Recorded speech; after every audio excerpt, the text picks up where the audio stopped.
Messieurs, bonjour. Bonjour. Bonjour. Avec vous, nous allons parler menuiserie, façade rideau et fenêtre bois.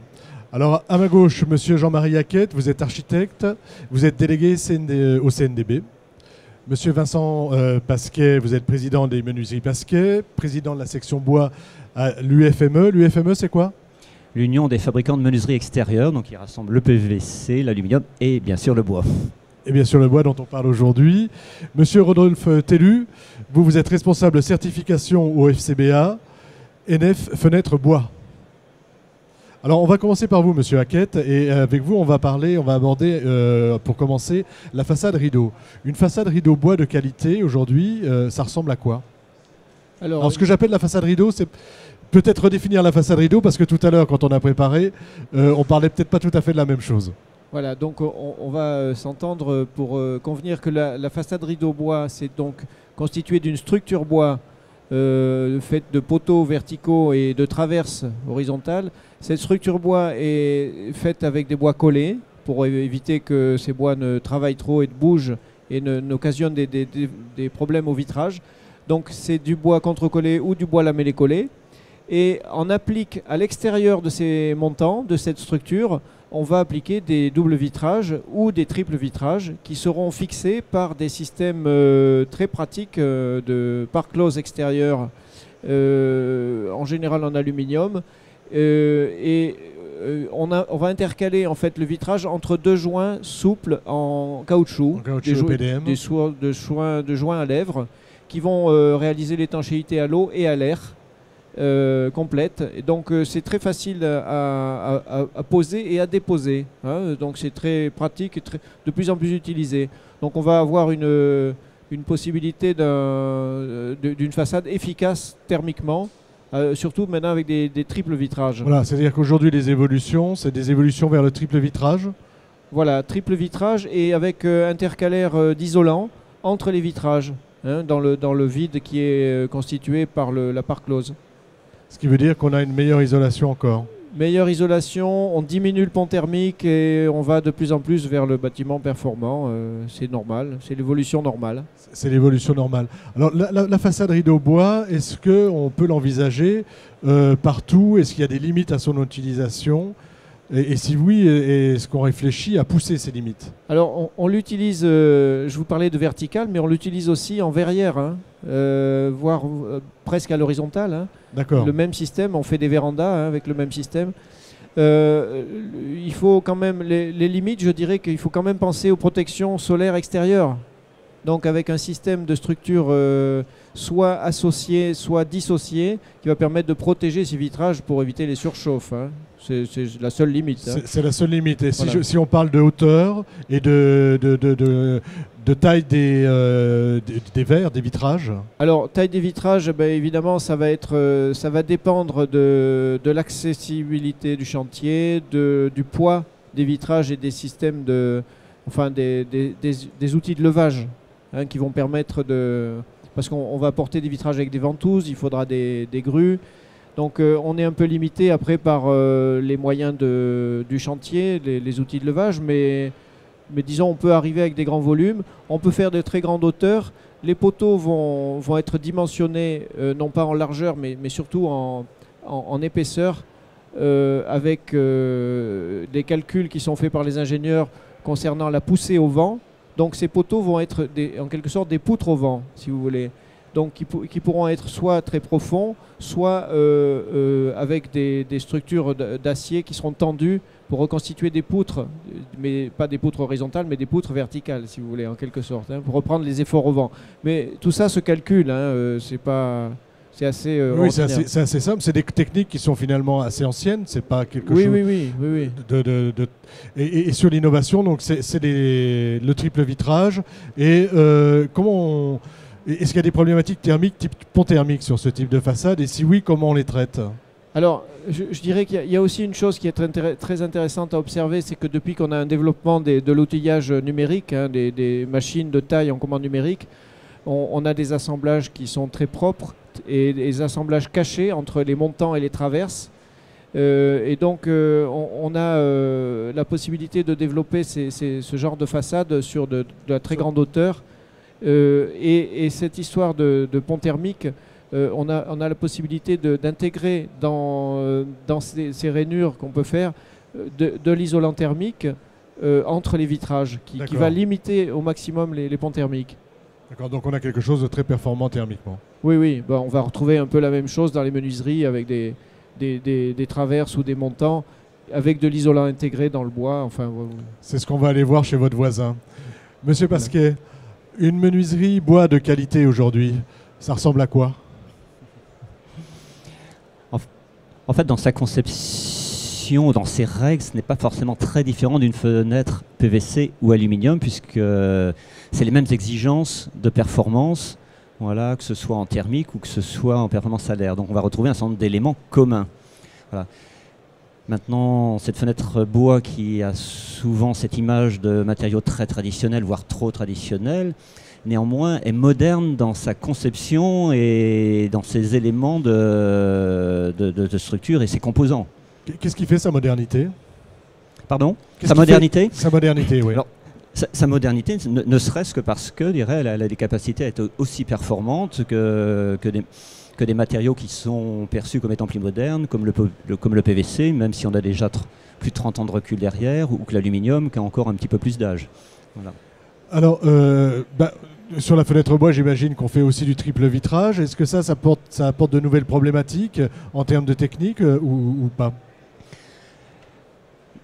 La réalité du marché, c'est que le triple vitrage, pour l'instant, représente des cas plutôt faibles en quantité et des cas particuliers. Si on prend cet aspect-là, la RT 2012 là, qui est maintenant en application, la plupart des cas peuvent être résolus par des doubles vitrages performants. Voilà. On va trouver des cas particuliers où il faut ce triple vitrage. Donc on trouve des fenêtres bois en triple vitrage. Bien souvent, les solutions techniques, elles ne sont pas forcément compliquées, mais elles sont souvent plus coûteuses qu'avec les autres matériaux, parce que dans le bois, ça nécessite évidemment des épaisseurs plus importantes. Qui dit épaisseur plus importante veut dire la plupart du temps qu'il faut quitter le massif traditionnel pour aller vers des bois reconstitués.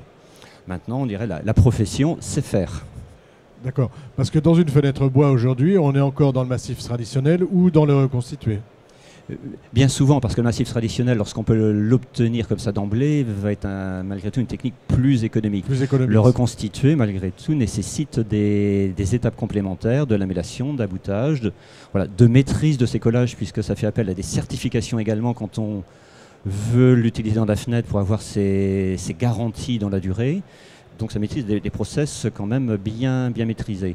Et pour certains matériaux, voilà, on va dire par exemple comme le résineux, voire même le chêne, quand on veut l'utiliser en fenêtre, aujourd'hui c'est presque exclusivement en reconstitué lamellé. D'accord. Alors, moi j'entends parler de fenêtres de temps en temps dans mon métier de journaliste bâtiment. On me parle beaucoup de clair vitrage et de montants qui ont des épaisseurs qui diminuent pour laisser passer davantage de lumière naturelle. Et on a vu avec une fenêtre qui a été développée, je ne sais plus si c'est par le FCBA, Lumitex, c'est ça, Lumivec, une fenêtre qui a développé où on a essayé d'augmenter ce clair vitrage. Est-ce que dans la fenêtre plus traditionnelle, on arrive aussi à augmenter le clair vitrage? On ne fait pas forcément en fenêtre bois la course au clair vitrage, même si on cherche à l'optimiser.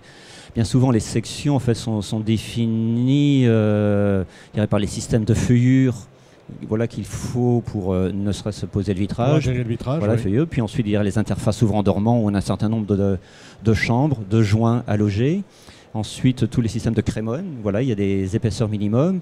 Et dans ces espaces-là, on essaye d'avoir les sections les plus réduites possibles. Pour plusieurs raisons, des raisons de coût, voilà, mais aussi, bien sûr, des raisons de clair vitrage. C'en est une.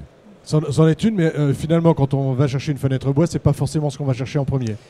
Voilà. Il y a eu à un moment donné cette course à avoir dans une fenêtre de vantaux les parties centrales les plus fines possibles. Voilà. Il n'est pas certain que ce soit vraiment l'attente du client final, mais les fabricants se sont fait la course entre eux. Voilà, en disant, j'ai une partie centrale qui fait moins de 100 mm, c'est donc mieux que 110. Voilà. Alors après, dans cette course également à la performance thermique, c'est vrai, plus il y a de vitrage, plus on est capable de descendre le UW actuellement, parce que ce qui caractérise l'isolation des fenêtres, c'est le UF. Donc voilà, alors, pour les non-spécialistes, je vais vous demander de définir. UW, UF. Ouais. Donc le W, c'est la performance de la fenêtre dans sa globalité. Le UG, la performance du double vitrage. Voilà. Et le UF, la performance du cadre, voilà, qu'il soit en bois, en PVC ou en aluminium. Et pour l'instant, on va dire que le UG est l'élément le plus performant de l'ensemble. Donc quand on optimise le clair vitrage, on optimise en même temps la performance de la fenêtre. La performance de la fenêtre. Alors, je vais m'adresser à votre voisin maintenant et on va parler NF Fenêtre Bois. De quoi s'agit-il? Alors, NF Fenêtre Bois est la certification française des fenêtres bois et des fenêtres mixtes bois-aluminium. Donc, je vais un peu vous définir ce qu'est une certification. Allez-y. Alors, surtout, ce qui nous intéresse, c'est vraiment la certification bois. Mais allez-y, définissez-nous la certification. Et après, ce qu'elle a de particulier pour la fenêtre NF.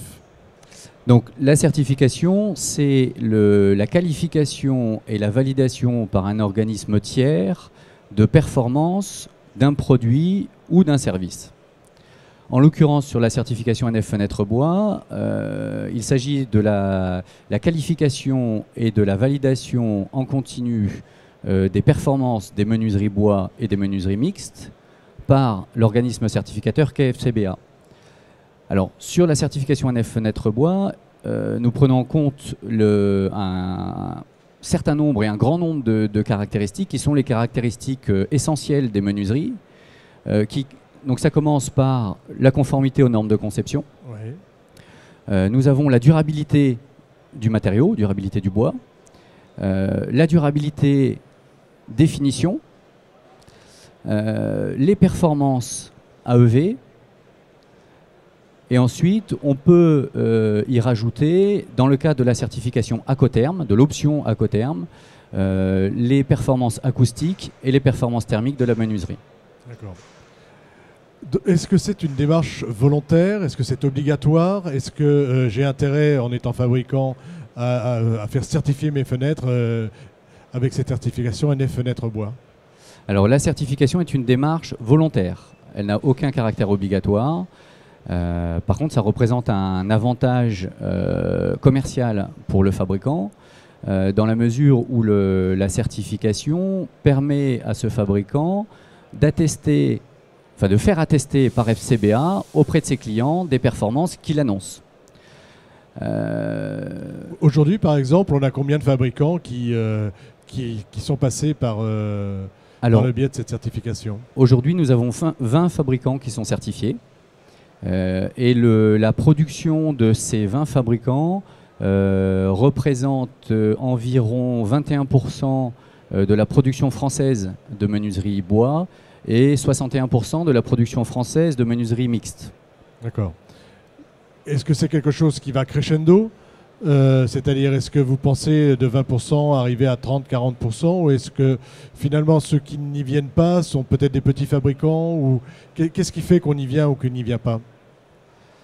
Alors, ce qui fait qu'on y vient, c'est généralement quand il y a une attente du marché ou quand on cherche un élément différenciateur par rapport aux concurrents. Ce qu'on constate depuis quelques années, c'est qu'il y a une forte sensibilisation des fabricants et nous avons beaucoup de demandes d'informations sur la démarche de certification. Par contre, c'est une démarche qui reste coûteuse en termes de qualification,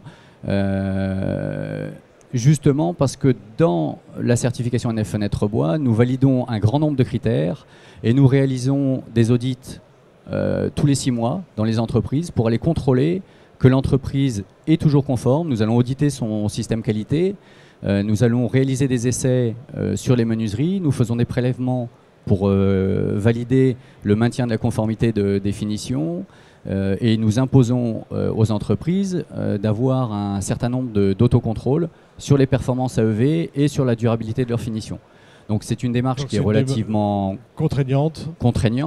De ce fait-là, ça représente un frein pour un grand nombre d'acteurs du marché qui sont de petits fabricants. Démarche contraignante, mais on se démarque vraiment avec cette marque. Voilà, alors c'est voyez, je l'ai dit, j'ai arrivé à dire marque, c'est certification. Alors, certification NF, fenêtre, bois. Alors, en 30 secondes, on doit terminer. 30 secondes, Monsieur Pasquet. Le marché de la fenêtre bois, il va comment aujourd'hui ? Il est à l'image sans doute du marché global qui est plutôt en baisse sensible depuis 2 ans, puisqu'on a sur le marché global, on a perdu 1 million de fenêtres en 4 ans, là, ce qui est quand même assez sensible. Et à l'intérieur de cela, je dirais la fenêtre bois a suivi cette baisse du marché. Voilà. Sur les derniers chiffres qui ressortent des études qui ont été faites sur l'année 2012, puisqu'en fait, au niveau de la profession, une étude de marché est faite toutes les 2 ans, qui permet de mesurer cette évolution. Voilà, la fenêtre bois ressort à 13% du marché, ce qui est quand même un chiffre assez faible. Assez faible. Voilà. Depuis longtemps, le PVC est devenu le matériau dominant, avec plus de 60% du marché. Là, il a un petit peu baissé ces derniers temps à 61%. Et l'aluminium a un petit peu augmenté en part relative à 23% du marché. Alors paradoxalement, la construction bois ne fait pas augmenter finalement le nombre de fenêtres bois qu'on installe. C'est vrai qu'on l'avait un petit peu espéré. Maintenant, on constate que les prescripteurs, d'une part, donc architectes, maîtres d'œuvre et 1 kilomètre d'ouvrage, ne sont pas... Dire maison de bois ne veut pas dire forcément fenêtre bois. Donc on va retrouver autant de la fenêtre aluminium, dans certains cas malgré tout du bois aluminium, voilà, qui est certainement plus valorisant, mais un matériau, une combinaison un petit peu plus coûteuse pour le client final. Un peu plus haut de gamme. Voilà, donc il y a un saut à faire. Alors on va finir avec vous, Monsieur Hackett. Vous voulez nous présenter quelque chose ? En 30 secondes, je vais vous demander de nous le présenter, et c'est quelque chose qu'on peut retrouver après au CNDB, hein, c'est ça ? Voilà, ce petit document qui est très bien fait pour donner les quelques arguments essentiels concernant les avantages de choisir une fenêtre en bois. Donc vous le trouverez sur le stand du CNDB ou sur le site même de la fenêtre.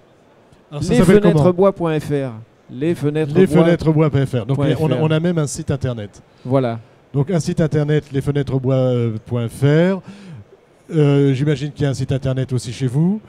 Et puis de votre côté, il y a un site internet pour la NF.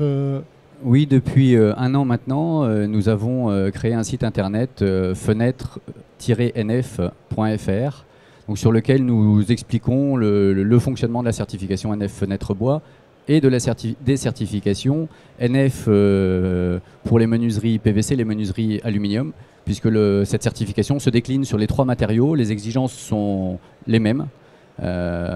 Et sur les menuiseries PVC et aluminium, c'est le CSTB qui intervient en tant qu'organisme certificateur. Merci messieurs. On a un peu débordé, mais c'était très intéressant. Donc, merci.